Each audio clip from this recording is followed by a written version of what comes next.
There we are. Okay, so we're going to discuss eating and exercise strategies that work ultimately. Clearly, those are really important. But I wanted just to go over some of the benefits of exercise with you all, and really looking at this interesting idea of timing as well, because there's this whole trend around kind of chronological eating, different, in time with in tune with your circadian rhythm, your chronotype, exercise. It all gets very, very complicated when you start researching it. But let me first say that the most important thing when it comes to exercise alongside honest weight loss is clearly you do what feels good for you at a time that you can manage it. So don't get too caught up in worrying about what time of day you might exercise. But I thought it would be nice to run through a couple of these findings from the research, because they often inform the conversation we have afterwards, and then we'll get really practical on some ideas for fueling exercise before and after, and even ways that you can maybe accelerate some of the fat burning through exercise strategies. So as it says here, diet and exercise strategies that focus on more socially acceptable and achievable interventions are more effective at improving metabolic health. And with honest weight loss, we definitely have that focus on your metabolic health. What does that mean? It means what we're aiming to do is help you lose weight, not just from all over your body, but specifically from around the middle. That's harder to lose weight from typically. We're looking at that visceral fat. We're looking at improving things like your insulin resistance. That then helps prevent much more serious conditions such as type 2 diabetes. So the menus are designed around that, but exercise can really help that too, basically. But as this little comment says, socially acceptable and achievable is so, so, so important. The idea, obviously, with honest weight loss is that we are honest and it's real and it's realistic. So it's not a case of setting up for a fall ultimately by setting ourselves too many goals that you're not going to achieve on the exercise front. Saying that, the timing of meals and timing of exercise does appear to have some influencing factors when you drill down into the research. But as I said, overall, the takeout is actually much more around doing something that's going to work for you. Oh, we've got Ali is there. Great. I'll just let her join in. Hi, Ali. I'm so sorry, I didn't see the time at all. You're all right. I know. We said to the group, she doesn't do 12 o'clock, does Ali? Oh, I'm so sorry. I literally just looked at her and went, You're fine. I'm literally just starting off, and to set up this the subject of eating and exercise, I just thought I'd go through a little bit of a review of some of the evidence, more recent evidence on exercise and ultimately some of the body benefits to get everyone on board with the idea. And then we'll drill down into the eating for performance. If you can switch your sound on to mute just now, yep. Ali, that would help. Yeah. So the timing of meals and the timing of exercise can improve what's known as your metabolic health. So the way to think about that, as I said, when it comes to looking at your overall metabolic health, that's improving insulin sensitivity, and exercise is brilliant for doing that. What does that mean longer term for you? As I said, it's preventing things like type 2 diabetes, but it also makes you a more efficient fat burning machine. So clearly, when you're here for weight loss and shape change, it's got to be a good incentive. The other thing with exercise, just reviewing those body benefits, is yes, it can burn fat. Oh, clearly, we all know it can, but it can make sure that you preserve that lean muscle mass. And your lean muscle mass is the most metabolically active. In other words, you burn more calories even when you're just sitting on the sofa when you have more lean muscle. And as women, we lose our lean muscle earlier and faster than men do. So we're much more vulnerable to this being a kind of part of the problem, if you like. And we start off with an awful lot less because our bodies clearly are built biologically to carry children, whether or not we have them. We have a higher percentage of body fat right from the, as soon as we hit puberty, basically.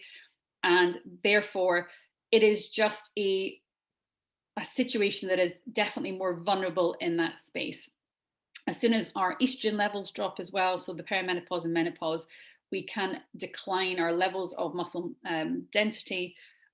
Muscle mass can decline more rapidly too. So basically what that means is in midlife, it's very much a use it or lose it type situation. And staying the same isn't really an option, because if you're doing exactly the same as you did 10 years ago, you will still get a different result when it comes to your muscle mass. And that's over and above any fitness gains. And when you understand, hold on a minute, that muscle mass will help me burn calories, then obviously it plays into the whole picture of weight loss and shape change. So as it says here, so it's the aerobic exercise, depending on the duration and the intensity, obviously is really important. It can boost your whole metabolism and it reduces fat mass. Whereas on the exercise front, it's about the kind of long term, the bigger picture, if you like, just keeping your metabolic rate that nudge higher to make the whole thing easier, not just in the short term, but longer to sustain. Or to sustain more easily rather.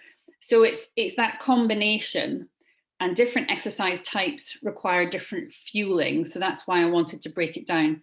So we've got cardiovascular exercise. So that in a very basic level is just movement, walking, running, jogging, hoovering, whatever it might be, but trying to get it to the point where you find it difficult to hold a conversation without being slightly out of breath. That means you're up in that kind of cardio zone, if you like. And then we have the resistance type training. We're doing quite tough Pilates, so you do get some resistance work there when you feel it the next day, or you find it very intense during the actual classes. That's what resistance training is like. But obviously things like weights do that as well. And then we have other categories of exercise like high intensity interval training, which is much shorter duration but higher intensity, and that has another different effect on the body. Now, this is really interesting, this little third paragraph here, because even though you would think that when you exercise, you're burning obviously some calories, you would think that therefore your appetite would jump right up. But actually it doesn't, not significantly anyway. So obviously you've burnt off that energy, used that energy, your body becomes a more efficient fat burning machine for a period after exercising. Different research says different things about that. That's why I'm being relatively vague, but it's a fact there nonetheless. But actually your hunger hormones don't spike up in response. So it's an interesting way the body works. Now, as I was speaking to Ali, I think about it, what a lot of people do is override that, the fact that the hunger isn't completely, shot up after exercising, and do it more with the mind. I'll treat myself because I just worked hard in the Peloton, rather than eating to appetite after exercise. I think a lot of us feel that we have to refuel more than we actually do after exercise. And it's partly the marketing, of course, of it, isn't it? Sports bars and sports drinks and the whole area of performance nutrition is geared towards something that ultimately doesn't exist until you go beyond maybe 60 minutes of high intensity exercise. So it's kind of difficult to, sorry, this is stuck for some reason. Oops. Sorry about that, guys.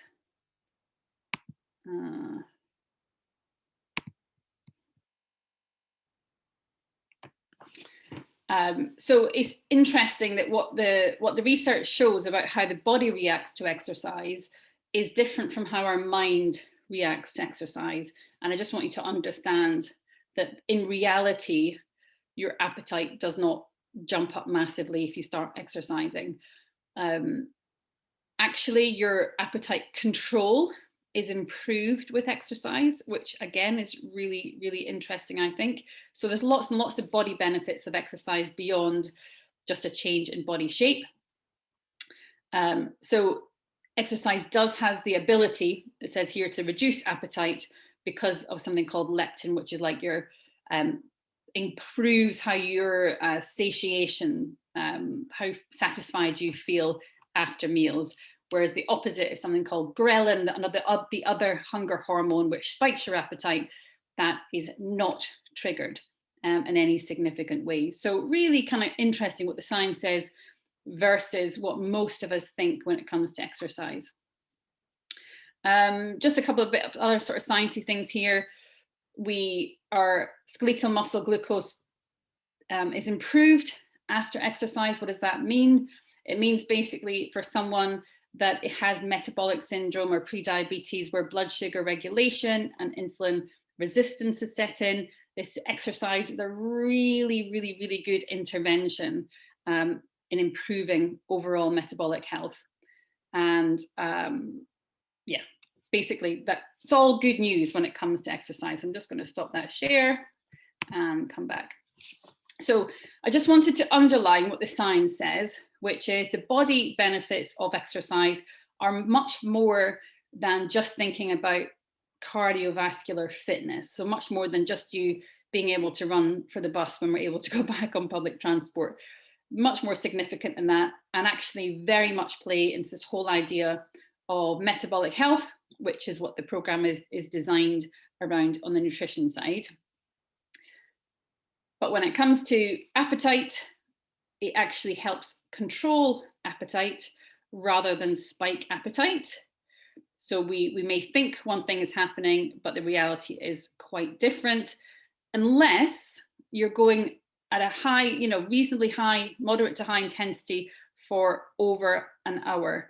Because over an hour is when your glycogen stores, that's the energy stores in your body, in the liver, are depleted. And usually it actually takes longer than 60 minutes, it's about 90 minutes. Has anyone done a half marathon or a marathon ever? So you've done it, Susan. Ali, you have. Put your hand up if you've done that. Yeah, okay. So let me just ask the question then. So Susan, if you take your, yeah, good. How did you find fueling for that exercise? Was it half marathon or a marathon? It was a half marathon, yeah. Windsor half marathon. I don't remember fueling. I don't remember sort of eating a lot of things beforehand. I remember they were there with the Mars bar for us at the end, which was quite a special treat because I hadn't had one of those for years. No, I don't really remember. I remember, hating the last half hour, which was very hilly, and moaning. I was running it with someone, and I remember them saying, she was Austrian, she was saying, "What hills?" And I was saying, "Oh my God, I hate these hills. Why'd you put hills at the end of a marathon? That's stupid." But I don't remember special, I know that people eat pasta beforehand, things like that. I didn't really do that, no. Right, okay. What about you, Ali? Again, I did a half marathon. I don't think that was, I kind of didn't pace myself particularly well. But I don't think that was so bad, as I've done the Cape Town cycle tour, which is like 110 Ks, and it's very hilly. And you're on the bike for like 4 hours, and you're going fast, and you're also going in heat and wind. And that, although we did it with my husband, we did a lot of training for it. Nothing really, because we train in this country, nothing could really compare for that. And that's kind of like why I'm asking, not that I'm doing masses of more than 60 minutes now, but the cycling, because it is longer, road biking and stuff like that, it's more about endurance. I found that really hard to pace. And that's where I really, when you were saying about the glycogen just now, that's where I really felt I got off it. It was like euphoric and it was fine. I just kept my mind over matter kind of going. And we did sort of hydrate loads and sort of had bananas and had, we trained with the drinks and stuff like that. So that was okay. But I didn't know what to do with myself afterwards. I didn't know what to eat. Didn't know how. It was like my brain kind of like went into this weird manic mode where I was like, I ate like one jelly baby and then I was like, oh, I can't deal with sugar. I ate this, it's like, do I want a drink? Do I want this? Do I want alcohol? And it was, even that was sort of like an hour afterwards, and it was so confusing. And I think, you know, because I had said I did quite, I was just kind of adding on 10 minutes, 10 minutes, 10 minutes. I did about 85 minutes, not all cardio, on Saturday. And in the afternoon, I got that again. And I was like, I was just eating all, you know, just because I didn't know what was going on. And I think that was a physical thing, rather than a mental thing of like, I must replenish. It felt like you know, I reached for some popcorn because I felt like I needed something salty. So there's obviously like something going on there. Yeah. And I wasn't sure. And oh, what else was I going to say? There's something else. Well, listen, there's loads there. Don't worry. Yeah. So it's more just sort of like I know it's not a refueling. And the interesting thing, I just want to say about the lectin, because I think that's why if I'm not exercising, I'm too focused on the eating thing. Whereas if I'm exercising and I've got a focus for my day, that's that. And now you just said it, yeah, my appetite is a bit more suppressed because I've done that. And so that I never realized that. So that's quite interesting. And it's just more sort of how to manage that if I'm doing, like, ideally probably about 45 minutes a day, so it's not going to be over 60. Yeah. Okay. So effectively, when we're looking at eating for exercise, but in tune obviously with what we're all aiming for in this program, there's timing, which I'll talk about in a minute, because it's a little bit different if you're doing fasted exercise. Those of you that are getting up in the morning, and hi Lydia, yeah. Just seeing the WhatsApp. Sue might be wanting to join. Ah, Sue, okay. Do you mind responding into that? Yeah. Or she just said she can watch on catch up, but yeah, if you're able to, that's Okay. But you can send it in if you can. If you she's just a new join, so she's probably just like, oh. So what we have timing. As I said, if you're doing exercise fasted, it's all a little bit different, but mostly we have duration and we have intensity. And most people aren't going to be exercising beyond an hour, which takes you between an hour and 90 minutes, which takes you into that category. But I'm glad, you know, we've got a couple of people that have experienced that. And the word for it that's often used is bonking, where you basically, it's hell of a world, isn't it? You run out of fuel. Your glycogen stores are used up, so your body's available energy, quick energy, if you like, instant energy is used up, and then your body has to work harder to get into its energy stores. So like you're, you know, running. When I was training for the marathon, it would be an instant drop in performance. Like that next mile after that 90 minutes was much harder, and that's when I would be running into a garage to pick up jelly babies. You know, it's because you kind of you need to take on the glucose, and that's what sports drinks are designed for, and those gels and things like that. But they're usually completely overused and not required unless you're in that situation. So I'm going to assume that most people are not looking at exercise of that type of duration. But as Ali found out, you can tip into that. Not many people are going to be accidentally exercising for 85 minutes, but you were definitely going there because you noticed you needed salt, which means you were losing a lot of sweat, electrolytes. So your craving was also for salt, which means that you were requiring more of a sort of sports nutrition intervention, basically. So when you start sweating and working hard, what's that? Could I have done anything else before that? I guess that's like, you know, once you're in that and you know, then obviously you need to plan it a bit more and have the things. But it's like, I'm just trying to remember because I'm normally doing it in the morning, so I'm normally fasted, and I can't remember if I had anything before that. But yeah, so that's like. No, absolutely. So you want to be knowing what you're going to do. Most people are going to know how much they're going to exercise before they start doing it. Okay, so we're going to take out the example of 90 minutes plus, because most people are not going to be requiring that. The balance, or the balancing act, is between you're trying to lose weight at the same time as using exercise. So one way to manage your electrolytes, so what you were talking about, that kind of depletion that happens and that craving for salt that happens once you sweated a lot, is clearly to take on energy drinks, sports drinks, because that's what they contain. But they also contain a lot of glucose, sugar, energy. So what's going to happen is your body will run on that rather than burning your stores. So we want to keep you in that zone where you can perform well, but you still get the result when it comes to fat loss. The simple electrolyte drink, a good one is something like coconut water, is probably a really good kind of entry level, but really effective. But I would dilute it because it's still carbohydrate.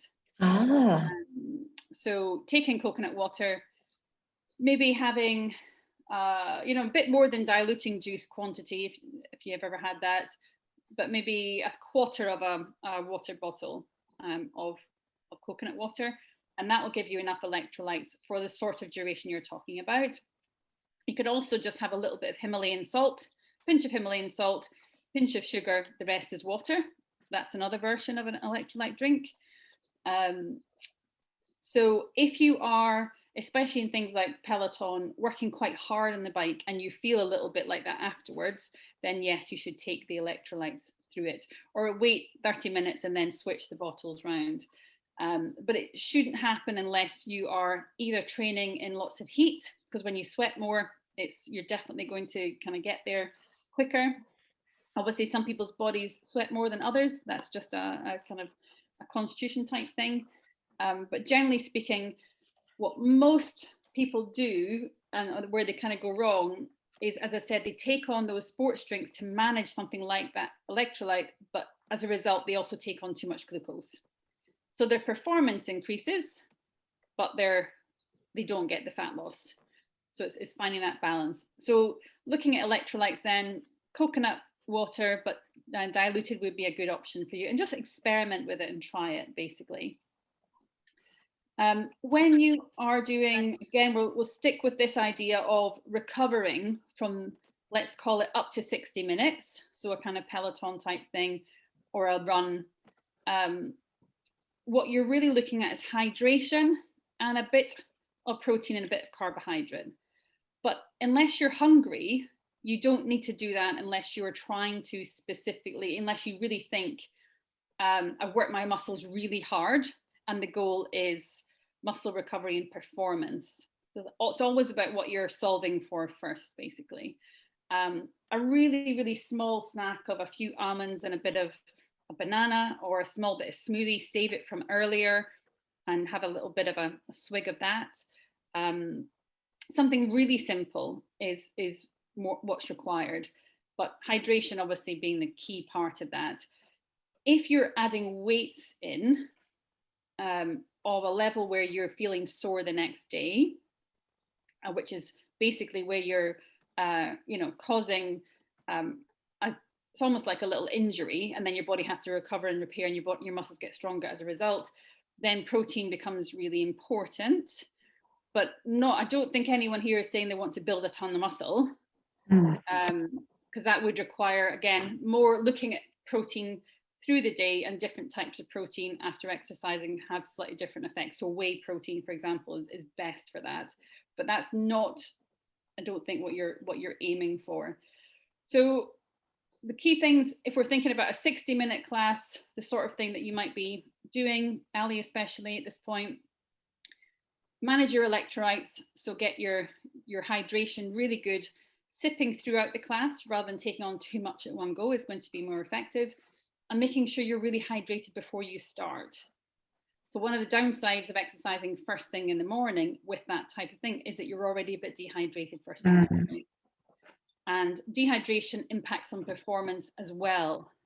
So definitely, if you were jumping on the bike before having anything to eat, I would suggest making sure you have a bit of coconut water in that water. Otherwise, you will feel quite depleted. Exercise when you're fasted, in other words, you're jumping on before breakfast, is going to burn a bit more fat. It could be really effective, but your performance will drop.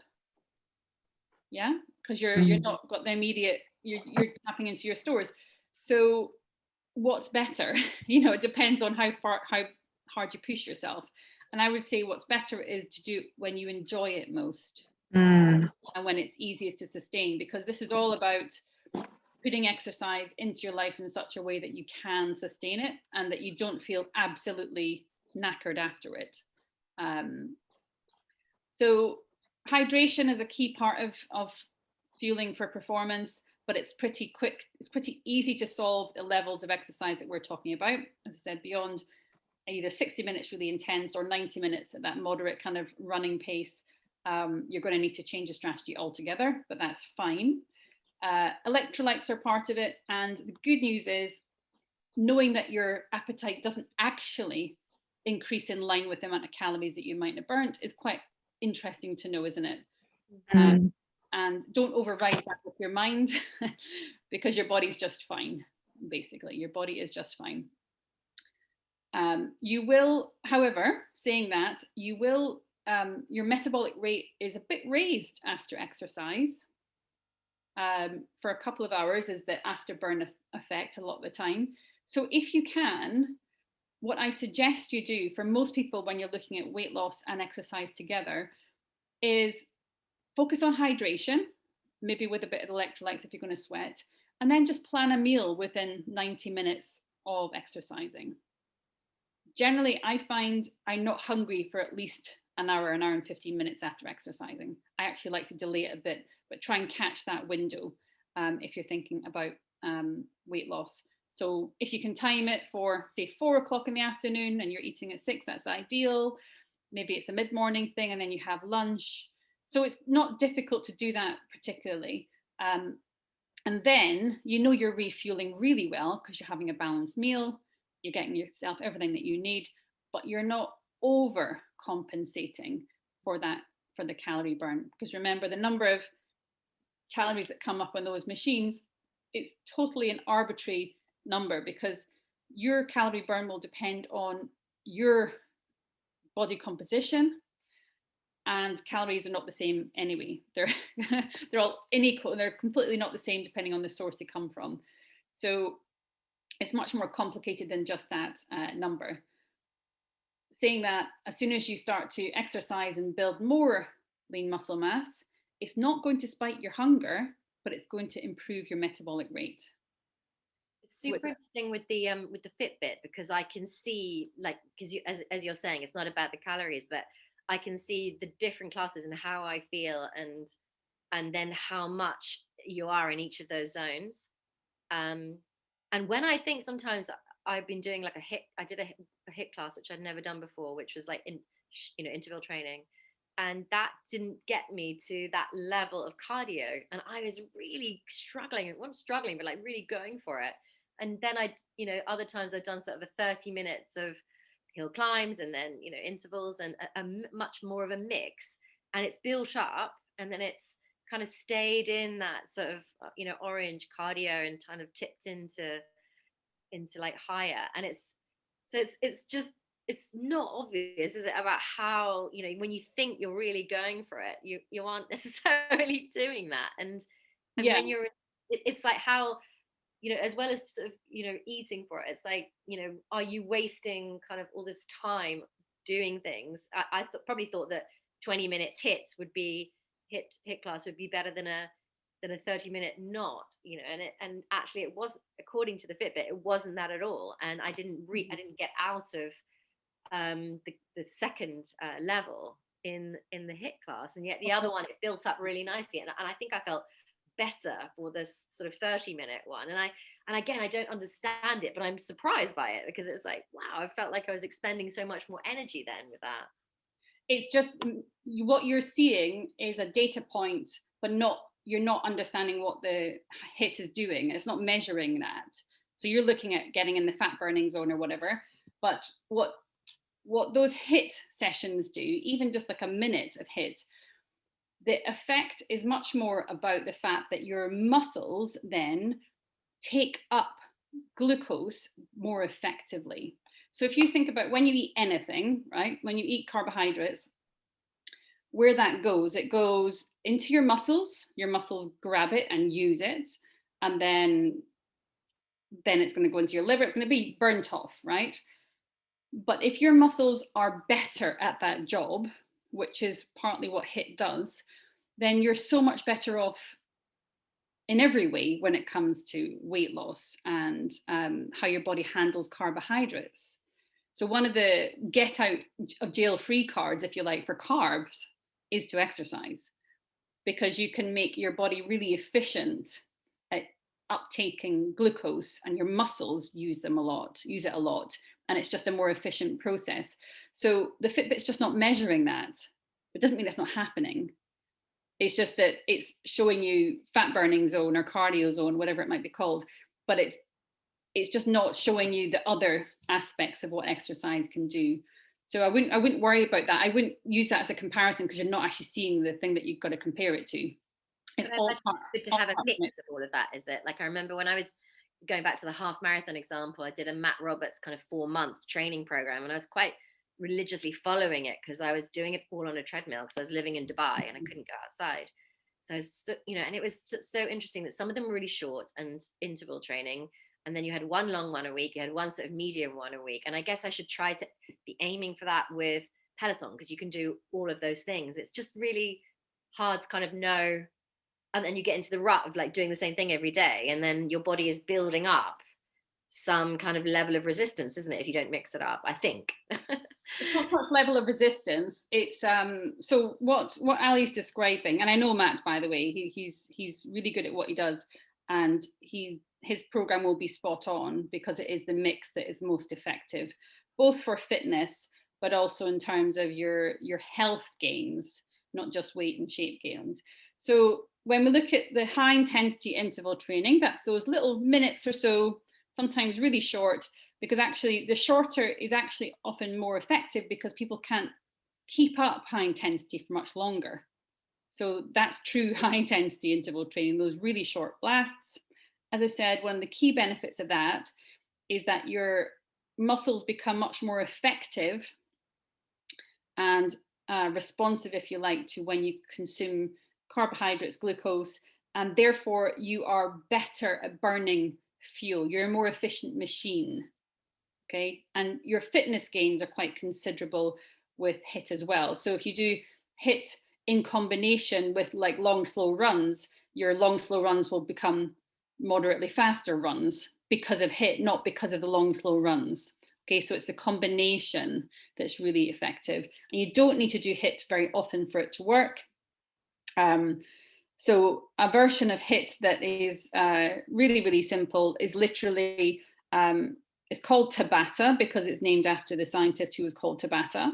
And it's literally 20 seconds of doing something intense, like running on the spot, taking a break for 10 seconds and repeating that 8 times. And there's an app that basically does this alarm system so that you know when you're on and when you're off, so you don't have to look at your watch, because 20 seconds is too short a time to look at your watch, basically. You'll spend 4 seconds of it just checking the time. So you just put the app on, press play, and it's like, gives you a 10-second countdown, then you go and you run on the spot or whatever you do, burpees or something, and then you take a break and you do that 8 times. High intensity interval training is always intense because you have to work at your high intensity for it to work. Otherwise, it doesn't do what it says in the tin, you know? That's why the short duration. So high intensity interval training, as I said, good for lots of long-term health benefits. It doesn't spike hunger because it's short duration. So, but I've just got somebody at the door. I'm going to be 2 minutes, but I'm really interested. Yeah. So the good thing about high intensity interval training is that you don't get hungrier and you don't overfuel because it's been quite a short duration. Therefore, it actually is quite an important component for a lot of people when they're trying to lose weight and change shape. It also is quite a doable amount of time. Now, the reason it's not on the program is, well, first of all, I'm a Pilates teacher, not a personal trainer. But secondly, you should only work at high intensity if there's no heart condition or something like that. If your doctor has told you you're fine and safe to do so. If you start running on the spot and you've got dodgy knees, you're going to injure yourself. So there is certain, it should be done in the framework of that. cardiovascular exercise, so training the heart, yes.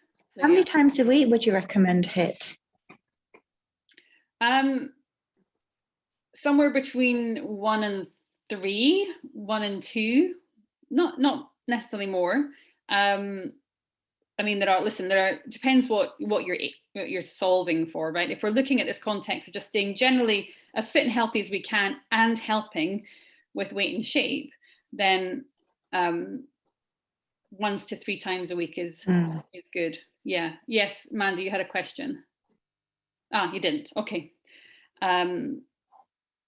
But a lot of the time, what the realistic thing is, we go through cycles with what we like to do with exercise. Maybe you'll go in a dancing phase, or maybe you'll go in a walking phase or a running phase, and that's quite natural. So it's not that every single week of your life you should be doing HIIT, but I definitely believe that most people make the changes through adding in some novelty and then swapping it around and doing something different for a while.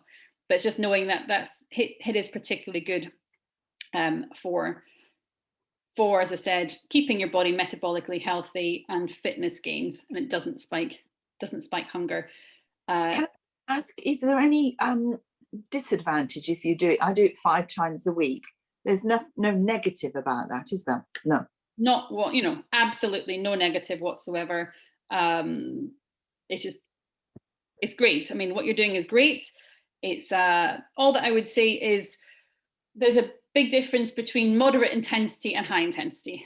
So for high intensity to work with what I'm describing, it does actually have to be high intensity. Like I when I do HIIT, so my sport is badminton. So I was playing pre-lockdown back at international masters level, and we were doing HIIT as part of a training session. So I'd maybe like play games or do some routines or whatever, and then we'd have to do a block of a minute, maybe 2 or 3 times, and I was on my knees, like going, feeling quite ill when I first started getting back into it. So intensity does need to be quite high, and when we do it, I used to do it on retreats. I don't do it so much now, but it was the reason I wanted to do it on retreats is that I wanted people to understand what HIIT actually feels like. Yeah, for the intensity level to be right, it's equally exhausting no matter how fit you are. What changes is the recovery from the HIIT becomes much easier to recover. But you're no downside whatsoever with what you're doing, Susan. Just carry on, I would say. Cardiovascular health, which is obviously when we're looking at our things like our heart rate, we're lowering the bad blood, the kind of unhealthy lipids, the fats in our blood rather, lowering risk of heart attack and stroke and all those other things. So that's when you are going from your 10,000 steps as a great idea, up to running or cycling in that cardio zone, like Ali's talking about, or a sport, or gardening, or whatever it might be, cleaning your house. However, what I would say is you're better off in health terms and even in weight loss terms if you are moving a lot rather than having a sedentary life than training, generally speaking. So you don't want to get into the trap of thinking I do a couple of classes a week, but the rest of the time I'm sedentary. That actually is not as good as just moving a lot. So keeping active more of the time is the best thing you can do for yourself, basically. So in cardiovascular terms. So making sure that your life is not too, as I said, sedentary is a health risk, a big health risk, but it will also lower your calorie burn. And it's often, talked about that the people who seem effortlessly slim or who manage to keep weight off, if you actually look at their lifestyle, they happen to walk the kids to school back and forth, and they do that. There's a lot of incremental movement, and that counts for a lot. They play golf, they do stuff like that. They have a dog. Those things really do add up. And I know it's not not everyone with a dog is effortlessly slim. That would be ludicrous. It's just that it's important for health and that side. So we've got the HIIT side, as I said, 1 to 3 times a week if you can cope with it. But usually someone needs to get to a certain level of fitness before they enjoy doing that. And that's fine. Yeah. And certainly if someone's never done that level of exercise, it's good to do it with a personal trainer in the beginning, because it feels different, right? It feels different. It feels uncomfortable and it's a new sensation a lot of the time. Cardio, much easier to quantify. I think we've spoken about, the duration of that, and the intensity of that obviously will determine how you feel as a result. And then we've got our resistance training or our strength training. And that is obviously things like weights. Pilates at the level that we're doing is resistance training, because I get you into plank and things like that a lot of the time. So we're using body weight for our resistance. So you're having to do Pilates, but at the same time as using body weight. Completely different from much more passive Pilates, where we're just doing the isolating exercises. We do that as well, don't we? So you can feel the inner thighs working and all that. But we also do a fair bit of the type of exercises where you're having to really work with resistance as well. So resistance training, really, really important beyond the age of sort of late 30s for a woman, because our lean muscle mass will be dropping unless you do something about it. And that will make it harder ultimately to burn calories longer term. But when you increase your muscle mass, the number on the scales will slow down. Yeah, because you've got one thing growing and you've got one thing shrinking at the same time. So your muscles, you may be building more muscle density, which is great. It takes up less volume, so you'll drop a dress size or whatever, but you'll see that the numbers on the scale won't drop as much. But it's actually a much healthier place to be. So that's why it's good to not be too fixated on the number on the scales, and much more the measure that you should be looking at is the kind of body shape. And when it comes to resistance training, there's no real need to refuel in any special way. Unless you're trying to properly build muscle, then your intake for protein, your protein needs might go up a bit. But apart from that, it's just good old fashioned hydration, because most people are not going to be fueling to the point where, or exercising to the point where they're exhausted after that. You'll get a bit of body ache and muscle ache, but it's not the same sort of thing. But again, it's always a good idea to time your meals within, say, a 2-hour window of doing exercise. So you are basically refueling and replenishing that way, rather than having to think about a special exercise snack. The other the timing window that can go wrong, if you like, and this is perhaps more than when we're all back in real life, is you've had lunch at 1 o'clock, back in the day when we're in the office, and heading to the gym after work, whatever that might be, 5:30, 6, but not going to get your dinner until you finish. So that is when a pre-exercise snack is a really good idea, because it's just too long a time. So you've got, well over 4 hours there. I'd say 4 hours is typically the kind of the longest time period for most people that they would go without something before exercise. So at that point, you'd want to be having something and a pre-exercise snack. You want that combination between something that's going to release its energy quite slowly, but not something that's too hard to digest. So you're not wanting to have a Christmas dinner that'll just put you to sleep, right? It's nothing too heavy. So that is when, typically I would use a smoothie, but add in porridge oats to it. So I've got the grains, good, obviously carbohydrates in the protein in the porridge, but it's got a decent amount of protein in it. I would maybe add a bit of protein with yogurt or Greek yogurt, or silken tofu, or even protein powder if I had that in. And that sort of thing, super easy to digest. That is worthy of having at sort of 3:30 or 4 o'clock in the afternoon if you are going to work out and you haven't got the time to sit down and have a meal.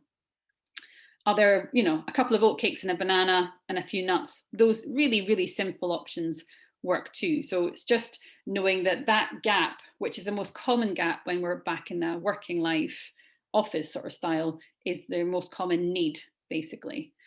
But when it comes to what you can buy in a gym, back in the day we all went to the gym, or a lot of us went to the gym, those shakes and stuff that you get afterwards, they are incredibly processed in terms of the flavoring. It's like chocolate mocha protein shake or whatever.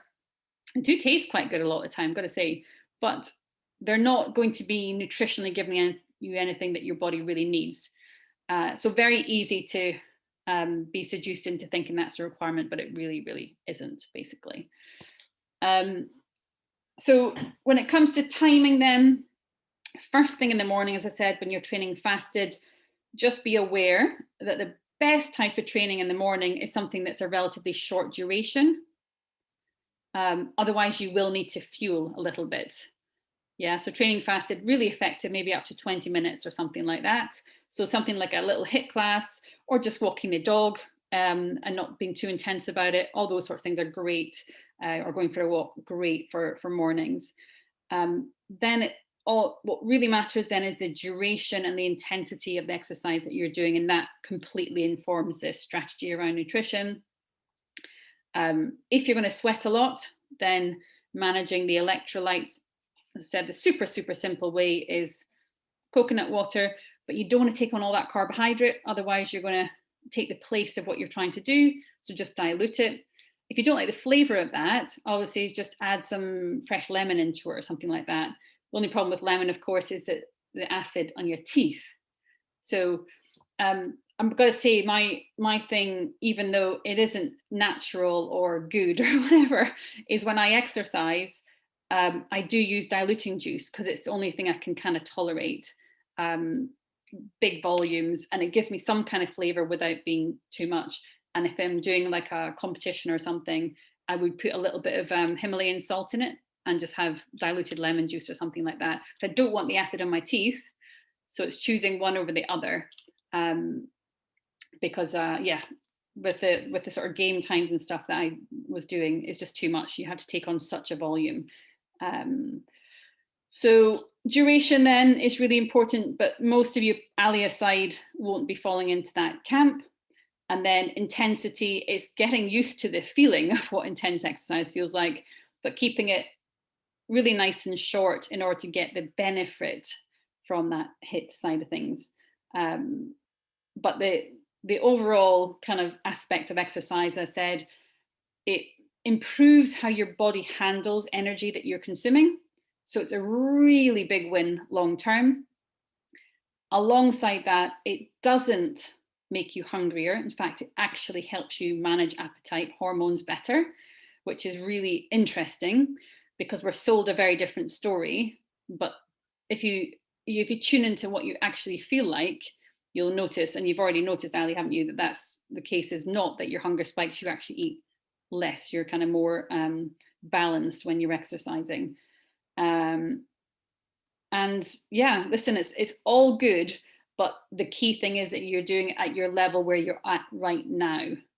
So don't feel like, oh my gosh, I'm not doing Peloton like Ali, I'm not going to manage this. Nothing like that at all. You just exercise to your level and limit, and also something that's going to feel enjoyable, because all the research points to the fact that unless it's kind of easy to sustain relatively in your lifestyle, as in walking the dog, or as in you're playing tennis with your friends, it's social, or you really like Pilates, so whatever it might be, it's more likely to fail. So it's got to be something that's enjoyable. Whereas with eating, we obviously have to eat. So the habits that we build up around eating are almost, they're not easier, it's just different.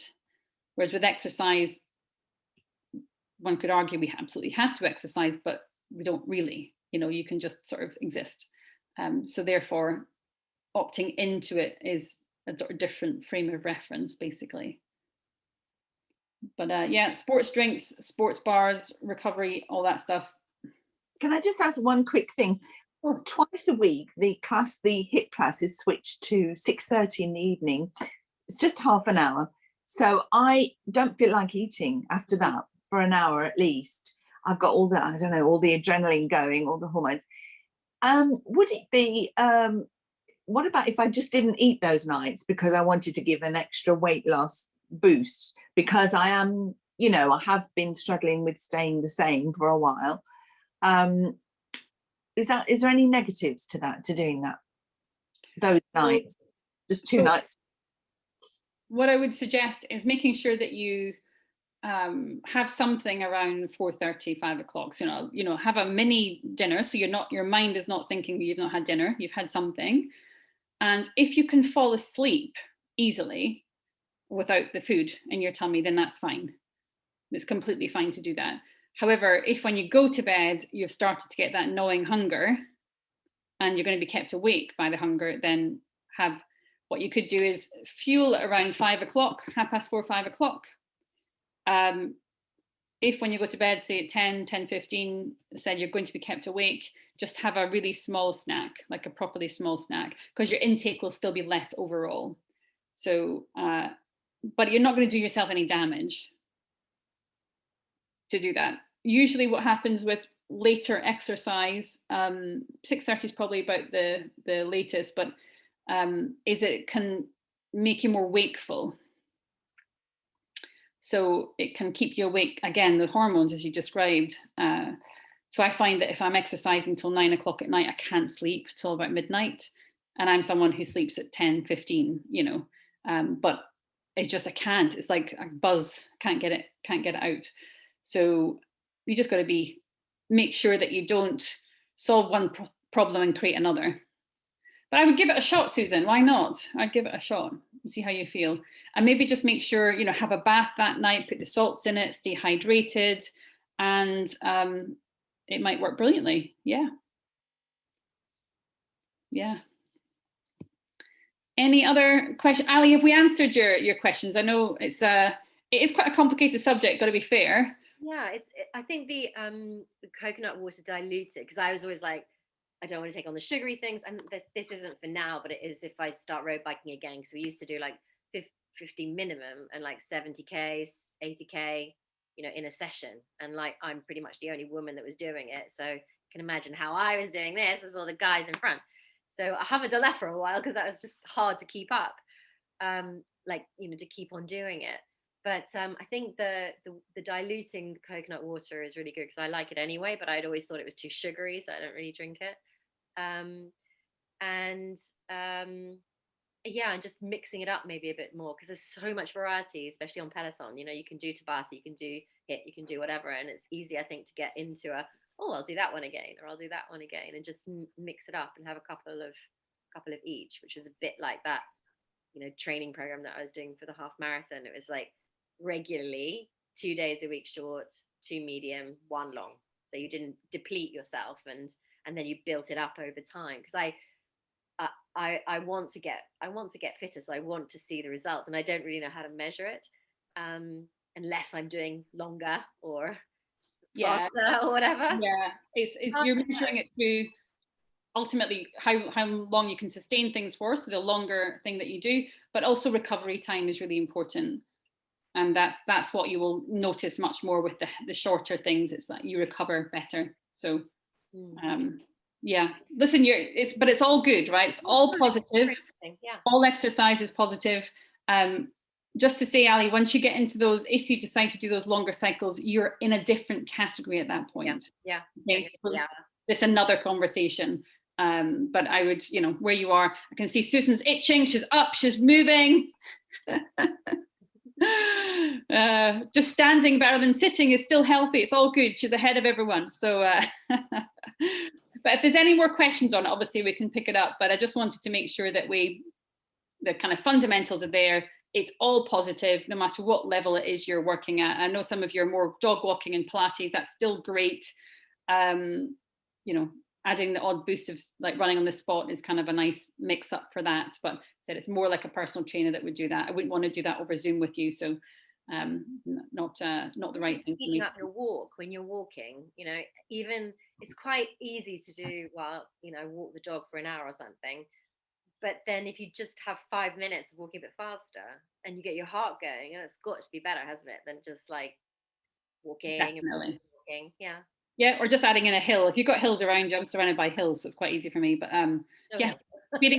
speeding up between lampposts even doesn't matter. It's all good. Any intervals are good. Counting the lampposts or palm trees or whatever it is that you're what you can count. None of us have palm trees, but I'm speaking to someone in a set literally actually now who's in a palm tree place. So I better go. But lovely to see you all. Thank you so much. Bye. Bye.